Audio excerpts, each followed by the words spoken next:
sæl og til hamingju með daginn. Það búið að vera virkilega gaman að fylgjast með þeirri gríðarlegu vinnu sem liggur á baki þessari opnun og ég hef mikla trú á þeim samstarfsvettvangi eða þeim vettvangi sem gervigreindarsetur Háskóli Íslands á eftir að skapa. Kannski fyrst og fremst því þverfaglegt samstarf myndar kjöraðstæður fyrir nýja þekkingu, nýsköpun og tækniuppfærslu. Og vonandi næg að sýna ykkur hér í dag að hugvísindi eiga sinn stað í núverandi gagnavísinda og gervigreindarbyltingu og ég ætla að gera það út frá þeim rannsóknarsviðum sem ég tengist helst hér á hugvísindasviði, málvísindum og máltækni og þegar ég eftir að sjá að þessi rannsóknarsvið teygja sig líka inn í heilbrigðisvísindi út frá talmeinafræði. En í þeim hópum sem ég tengist má segja að við vinnum bæði að rannsóknum á gervigreind og með gervigreind. Við skoðum til dæmis árangur risamálíkana í að skilja og framkalla íslensku og svo vinnum við að ýmsum verkefnum þar sem máltækni og gervigreindatól auk gagnavísinda nýtast í rannsóknir á tal- og málröskunum hjá íslenskumælandi fólki, til dæmis vegna taugarhörnunarsjúkdóma á borð við Alzheimer. Og hér á Glærunni eru líka dæmi námskeið við hugvísindasvið sem tengjast þessum verkefnum en ég ætla að reyna að gefa ykkur innsýn í rannsóknirnar fyrst og fremst. Og við byrjum á spjallmennunum, því sem við erum farin að kalla gervigreindina í daglegu tali, þar sem risamálíkön eru undirliggjandi tækni. Og þar hefur markaðssetningin verið á þá leið að þetta sé eins og að geta talað við sérfræðing með doktorsgráðu í hvaða viðfangsefni sem og það er sem sagt talsverð svona manngerving til staðar í sölumennskunni og almennt er gert ráð fyrir því meðal annars út frá formlegu samstarfi við íslensk stjórnvöld að árangurinn á íslensku sé mjög góður sem hann er. Og spurningin er þá kannski hvert hlutverk hugvísindafólks er í þessari umræðu og mér finnst það að einhverju leyti vera að efla gervigreindalæsi út frá spurningunni það hver munurinn sé eiginlega á spjallmenni og til dæmis mennskum sérfræðingi með doktorsgráðu eða bara hver munurinn sé á risamálíkani og mannesku sem lærir mál með hefðbundnum hætti liggjandi í spjallílingun þess að það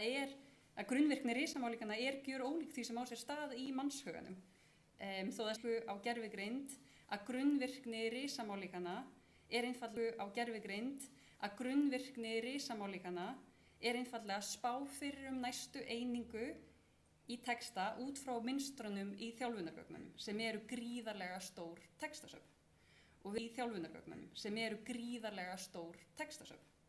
Og við vitum ekki hvað er mikið að texta á baku bestu líkunni núna en við erum með upplýsingar eldri líkun og á baku GPT-3 voru til dæmis 200 milljarðar orða í þjálfunargögnunum og til samanburðar getum við gert ráð fyrir því að 10 ára barn sem hefur þá náð ágætistökum á tungumálinu hefur heyrt 100 milljónir orða á sinni ævi og tölurnar sem fólk er að tala núna án þess að það sé alveg vita eru til dæmis 13 billjónir orða í þjálfunargögnunum fyrir GPT-4 og ennþá meira fyrir GPT-5. Og út frá þessari grunnvirkni þá kemur ekki á óvart að þessi mállíkön fara oft með fleipur, bulli því það er í eðli þeirra að spinna út frá líkindunum í þjálfunargögnunum. Þau segja mjög sjaldan, ég veit það ekki. En það er einmitt þessi í rauninni tölfræðilega eðli, þessi tölfræðilega eiginleikar sem gera risamálíkuna alveg ótrúlega gagnlegum tólum. Þau eru að hluta til nytsamleg því þau eru einmitt ekki eins og sérfræðingur með doktorsgráðu. Risamálíkön og gagnavísindi almennt geta unnið verkefni sem manneskjur hafa ekki tök á. En þessi munur á okkur og þessum vélum og það hvað þær eru góðar í að líka eftir sannfærandi mennskum texta þýðir að þær eru vandmeðfarið tól. Og það í rauninni það sem hefur verið kjarninn í ýmsum rannsóknum sem hugvísindafólk hefur gert á risamálíkunum eða gervigreindinni, sérstaklega í málvísindum og máltækni. Einmitt út af því þetta eru textavélar sem byggja á líkindum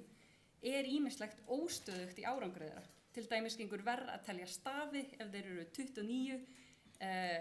í staðinn fyrir 30 og það gengur líka verr að leysa dulmál og einföld stærðfræðidæmi ef tölurnar sem byggt er á eru sjaldgæfari í dæmum sem að finnast á netinu. Og félagsmálvísindi skipta líka máli í þessu samhengi þar sem þessi hér rannsókn til dæmis sýnir að þó það hafi vel tekist að koma í veg fyrir opinskáan rasisma í svörum risamálíkana þá eru ýmsir duldari skaðlegir bjagar eða fordómar til staðar og ef risamálíkön eru beðin að leggja mat á mannesku út frá textabútum frá henni er matið mun neikvæðara ef textabúturinn á mállýsku sem svart fólk talar frekar. Og þetta birtist til dæmis í því að líkön mæla oftar með dauðarefsingum í dómsmálum þar sem sem ákærð talar slíka ensku. Til viðbótar við þetta þá höfum við séð að það eru sérstakar áskoranir sem fylgja smærri málsamfélögum.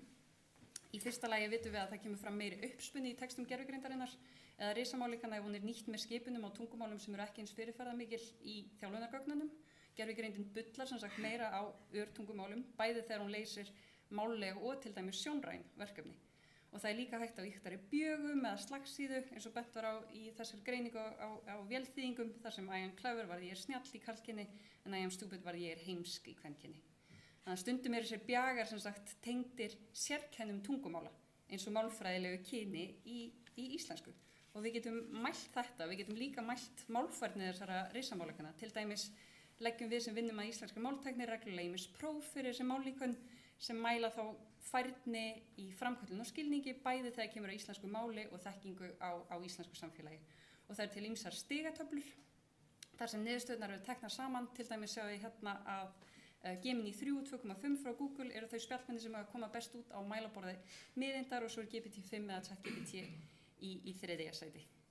Og það eru ýmsar aðferðir notaðar í þessum prófum, stundum mælum við einkenni í texta og stundum spyrjum við hreinlega út í málfræðiatriði eins og við sjáum hér þar sem GPT-5 segir okkur að setningin María góð bílstjóri sé rétt og þetta áhugavert einmitt út frá beygingakerfi íslenskunar þar sem við erum með svona ríkulegt samræmi sem ekki endilega línulegt, ólíkt ensku og þetta merkilegt í ljósa þess að risamálíkönin alltaf að spá fyrir næstu einingu og eiga einmitt sérstaklega erfitt með þetta atriði, kannski því að setningar eins og María góð eru algengar í þjálfunargögnunum og hér sjáum við Gemini 3 sem nýkomið út sem svarar þessu rétt en svo setur líka upp þessa mjög sannfærandi töflu þar sem Sigrún virkilega öflug skáld merkt sem rétt og Sigrún virkilega öflug höfundur merkt sem algengt en ekki hefðbundið. En af hverju það mikilvægt að máltækni og gervigreindalausnir virki á íslensku? Þið haldið kannski að ég sé að fara að enda hérna á ræðu framtíð íslenskunar en það sem ég finnst í rauninni vega þyngst í þessu vinkill sem fær ekki mikið pláss í umræðinni og það eru möguleikarnir sem fylgja máltækni og gervigreindatólum þegar kemur á aðgengismálum og heilbrigðiskerfinu almennt og sem talmeinafræðingur fylgist ég langmest með þessu út frá tal- og máltruflunum en skjólstæðingar talmeinafræðinga, börn og fullorðnir með tal- og máltruflanir eru hópur sem hefur mikilla hagsmuna að gæta þegar kemur að því að máltækni og gervigreindalausnir virki á íslensku. Rannsóknir lofa til dæmis góðu þegar kemur að því að nota svokölluð málsýni, upptökur af tali fólks í greiningu og eftirfylgd taugahrörnunarsjúkdóma, vegum íslenskar rannsóknir á þessu þar sem við erum að skoða hvernig mál fólks breytist á fyrstu stigum Alzheimer, en það sem kannski mikilvægast á þessu sviði að máltækni og gervigreind nýtast líka í nýjar leiðir til tjáningar og samskipta fyrir fólk með tal- og máltruflanir. Relate appið frá Google dæmi þetta að gera fólki kleift sem með mjög óskýrt tal til dæmis í kjölfar þess að hafa misst hluta af tungu kleift að þjálfa talgreiningalíkan, gervigreindalíkan á eigin tali og líkanið nær að skilja manneskuna betur en ókunnugir og getur síðan texta tal einstaklingsins og endurtekið það með tölvurödd. Og þegar ég sá þetta hugsa ég að geti nýst sumum af mínum skjólstæðingum en þetta ekki í boði á íslensku. Og þá spurningin í rauninni hvernig við ætlum að bregðast við því að ýmsar stafrænar heilbrigðistæknilausnir séu aðeins aðgengilegar fólki sem talar ensku og nokkur önnur stærri mál. Og það hafa verið alþjóðleg áköll jafnræði á þessu sviði og að mínu mati þetta næstu áskoranir fyrir íslenska máltækni og gervigreind. Þannig að við erum að reyna að svara þessu ákalli í mínum rannsóknarhópi og helst að forsenda þess að nota ýmsar gervigreindar og máltæknilausnir í þágu fólks með tal- og máltruflanir einfaldlega gögn. Við þurfum upptökur og texta frá fólki með tal- og máltruflanir og út af því að við erum lítið málsamfélag þá fylgja þessu ýmsar áskoranir kannski fyrst og fremst bara óumflýjanleg gagnafæð. Þess vegna finnst okkur vera lykilatriði að byggja upp innviði fyrir stöðuga gagnasöfnun, ekki bara innan rannsóknarverkefnis í 3 ár og við höldum að grunnforsenda þess að safna umfangsmiklum gögnum í litlu málsamfélagi sé líka náið samstarf við heilbrigðisstarfsfólk. Þar sem við erum ekki bara að biðja gögn sem muni nýtast kannski í framtíðinni heldur að búa til tól sem gagnast bæði í gagnasöfnun og í klíník strax. Og það það sem við höfum verið að gera undanfari árið eða svo. Við erum að byggja aðgengilega veflausn sem gerir talmeinafræðingum kleift að nýta máltækni og gervigreindatól til að bæta eigin greiningar á tali og máli skjólstæðinga sinna og þetta sama tól gerir okkur kleift að safna gögnum ef upplýst samþykki liggur fyrir og við nýtum þessi gögn til þess að byggja upp íslenska málsýnabankann, þar sem tal- og textagögn nýtast bæði í rannsóknar á því sem einkennir til dæmis taugarhörnunarsjúkdóma og málþroskaraskanir hjá íslenskumælandi fólki og svo nýtast gögnin í þróun á tjáskiptatækni eins og Relate appinu sem ég sagði ykkur frá áðan. Þannig að það er mikil vinna framundan og hérna er smá samantekt, en við hugvísindafólk klökkum sem sagt mjög mörg til þess að taka þátt í þverfaglegu samstarfi á sviði gervigreindar á Íslandi, meðal annars út frá þeim áskorunum sem fylgja því að vera lítið málsamfélag. Takk fyrir.